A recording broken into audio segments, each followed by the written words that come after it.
জানুয়ারির এই সময়েও দুপুরের রোদে বের হলে মনে হচ্ছে চৈত্র মাস। আপনার মনেও কি একই প্রশ্ন জাগছে যে গরমটা এবার একটু আগেভাগেই চলে এলো কিনা?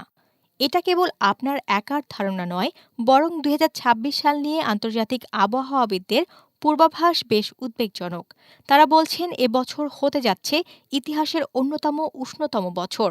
কিন্তু এই আগাম তপ্ত রোদের আড়ালে আমাদের জন্য ঠিক কী বিপদ লুকিয়ে আছে?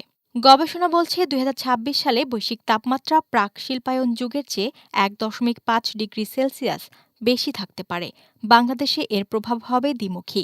একদিকে তীব্র দাবদাহে উত্তরাঞ্চলের চাষিরা ফসলের সেচ নিয়ে দুশ্চিন্তায় আছেন, অন্যদিকে উপকূলীয় এলাকায় দেখা দিয়েছে পানির মহাসংকট। চলতি জানুয়ারিতে উচ্চ আদালত নিরাপদ পানিকে মৌলিক অধিকার বললেও বাস্তবে চিত্রটা উল্টো।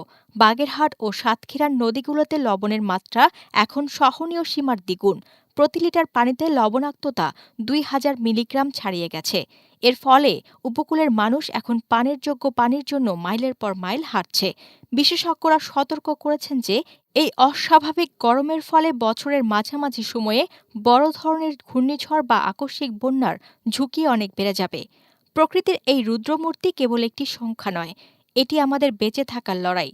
২০২৬ সালের এই উত্তাপ আমাদের মনে করিয়ে দিচ্ছে জলবায়ু পরিবর্তন এখন আর বইয়ের কথা নয়, বরং কঠিন বাস্তব। ডেস্ক রিপোর্ট, বাংলাদেশ সময়।